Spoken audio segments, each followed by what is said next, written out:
Think beyond a degree. Build real impact. Shape your future with an MBA. From IILM University.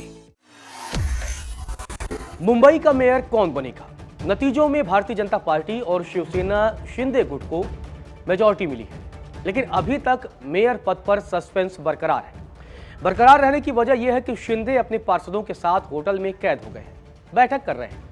उसके बाद से मुख्यमंत्री देवेंद्र फडणवीस की तरफ से बयान सामने आता है। उन्होंने कहा कोई बात नहीं, अपनी पार्टी के पार्षदों के साथ बैठक करना कोई गुनाह नहीं है और बीजेपी और शिंदे गुट मिलकर अपना अगला मेयर बनाएंगे। एक और सवाल यहीं पर आया कि क्या शिंदे बीजेपी पर प्रेशर पॉलिटिक्स अपना रहे हैं? क्या बीजेपी को वो नेगोशिएट कराने की कोशिश कर रहे हैं कि 2.5 साल हम 2.5 साल आप? जी हाँ, ये तमाम ऐसी खबरें सामने आई। लेकिन इसी बीच खबर यह भी है कि उद्धव ठाकरे भी खेला कर सकते हैं, क्योंकि नतीजों के बाद भी उद्धव ठाकरे दावा कर रहे हैं मेयर तो शिवसेना यूबीटी का ही बनेगा। जी हां, अब तक बीएमसी के मेयर पद पर शिवसेना का कब्जा रहा है, एक छत्र राज रहा है। बाला साहेब ठाकरे के जमाने से बीएमसी के मेयर पद पर शिवसेना का व्यक्ति बैठा था और उसके बाद अब तक नतीजों तक शिवसेना का ही मेयर था।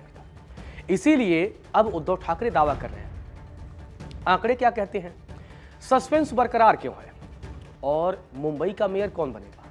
ये कई तरह के ऐसे सवाल हैं जो सोशल मीडिया से लेकर चाय की टपरी तक इन सब पर चर्चा हो रही है। ऐसे में इस वीडियो में आपके सारे सवालों का जवाब आपको बताऊंगा। लेकिन आपको बता दें कि बीएमसी के नए मेयर का चुनाव निगम सदन में पार्षदों के मतदान के जरिए कराया जाएगा। नगर प्रशासन द्वारा बुलाई जाने वाली विशेष बैठक में इस चुनाव के होने की संभावना है।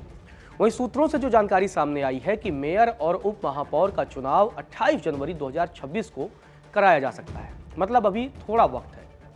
हालांकि महायुति को बहुमत के बाद भी मेयर के नाम पर सस्पेंस गहरा गया है। एकनाथ शिंदे को यह डर है कि उनकी पार्टी में टूट हो सकती है, उनके पार्षद बिखर सकते हैं और इसी डर से वो अपने सभी पार्षदों के साथ होटल में बंद हैं, होटल में मीटिंग कर रहे हैं। उन्होंने होटल में अपने सभी पार्षदों को बुला लिया, जिस पर अब संजय राउत ने निशाना साधा है।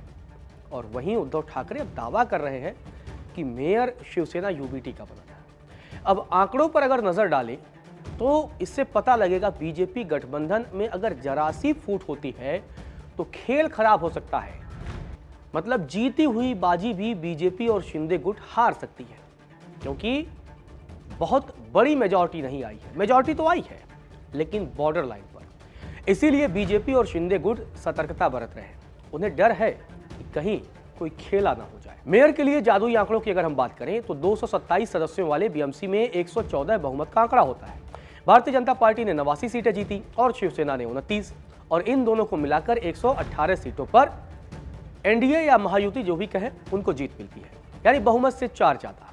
अब शिवसेना उद्धव गुट की अगर बात करें, उसने 65 सीटों पर जीत हासिल की है। शिंदे के अगर आंकड़ों को मिला दें तो ये 94 की संख्या हो जाती है। मतलब शिंदे को यही डर है कि कहीं उनके पार्षद उद्धव ठाकरे के साथ टच में ना आ जाए, और अगर कांग्रेस समर्थन कर देती है तो ऐसे में उद्धव गुट को बहुमत मिल जाएगा। अब इसी कम मार्जिन की वजह से बीजेपी की अगुवाई वाली महायुति गठबंधन की नींदें उड़ रखी हैं, क्योंकि बहुमत से सिर्फ 4 सीटें ज्यादा है। अगर किसी भी दल में जरा सी हलचल होती है, चाहे बीजेपी में ही या शिंदे गुट में ही, अगर जरा सी फूट या टूट होती है तो मुंबई में मेयर पद हासिल करने में जो भाजपा का एक सपना है उस पर पानी फिर सकता है। इसी वजह से बीजेपी सतर्कता बरत रही है, और शायद यही वजह भी है कि बीजेपी इस बात पर भी चर्चा कर रही है कि शिंदे जो भी डिमांड करेंगे उसे पूरी कर दिया जाएगा। इसी वजह, इसी कम मार्जिन के चलते ही महाराष्ट्र के डिप्टी सीएम एकनाथ शिंदे लगातार एक्शन मोड में हैं और अपने नए पार्षदों के साथ होटल में शिफ्ट हो गए हैं, जिससे कि उनके पार्षद किसी अन्य पार्टी के टच में ना आ जाए। पार्टी के नेताओं का भी यही कहना है कि यह कदम बचाव के लिहाज से उठाया गया है, दूरी बनाने के लिए नहीं। एक बार बहुमत साबित हो जाए, इसके बाद दोनों दल तय कर लेंगे कि किस पार्टी का मेयर बनेगा। मतलब शिंदे ये कह रहे हैं कि वो बीजेपी से अलग नहीं होंगे। बहुमत साबित हो जाए, उसके बाद आपस में मिल बैठकर फैसला कर लिया जाएगा किसका मेयर बनेगा और कितने समय के लिए बनेगा। क्योंकि देवेंद्र फडणवीस जो कि मुख्यमंत्री हैं, उनकी तरफ से भी बयान सामने आया था। उन्होंने कहा था कि हम आपस में बैठकर बातचीत करेंगे और ये भी तय करेंगे कौन मेयर बनेगा कितने समय के लिए। तो देवेंद्र फडणवीस इस ऑप्शन को भी उन्होंने ओपन रखा है कि अगर 2.5 साल के समयांतराल के बंटवारे की भी बात आएगी तो बीजेपी यहां पर पीछे नहीं हटने वाली है। इसी बीच उद्धव ठाकरे लगातार आक्रामक बयान दे रहे हैं। उनकी पार्टी की तरफ से भी लगातार आक्रामक बयान सामने आ रहे हैं। उद्धव ठाकरे दावा कर रहे हैं कि मुंबई का नया मेयर शिवसेना यूबीटी का ही होगा।